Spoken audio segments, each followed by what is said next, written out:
Hi, my name is Rich Grabowski, and I'd like to give you a few policy and economics comparisons to consider for yourself.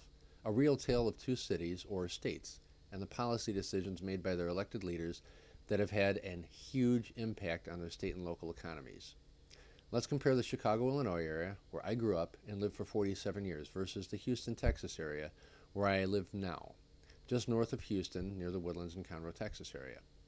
Illinois is number 50 of all the states in so many ways. Its current governor is Pat Quinn, home to Cook County in Chicago, for decades the most corrupt pinpoint on the Illinois state map as well as the U.S. map.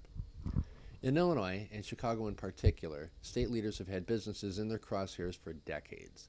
Businesses have become the biggest targets of Illinois leaders, who have progressively brought down on businesses some of the highest and overly burdensome taxation policies, ever-increasing regulations, a cesspool of litigation, and leaders who promote unionization, which in a big way created their own state's decimation and current demise.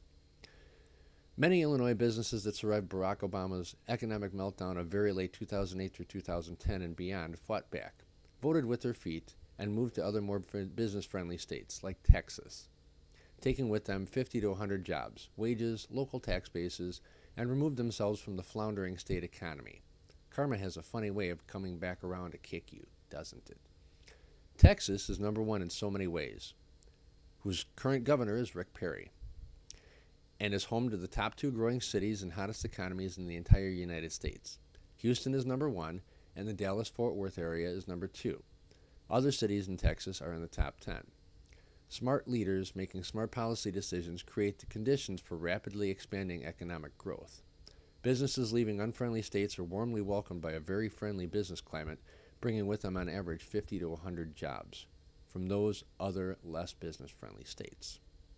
Construction cannot keep up with the demand for new housing, let alone new business construction.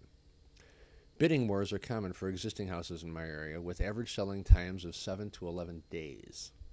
Free market capitalism at its best.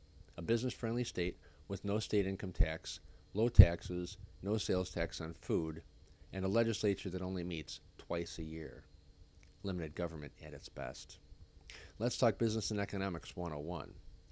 If you make doing business difficult and oppressive for businessmen and businesswomen, big businesses, corporations, medium businesses, and small businesses alike, they will go where they can keep more of their own hard-earned money and pay out less in oppressive taxation.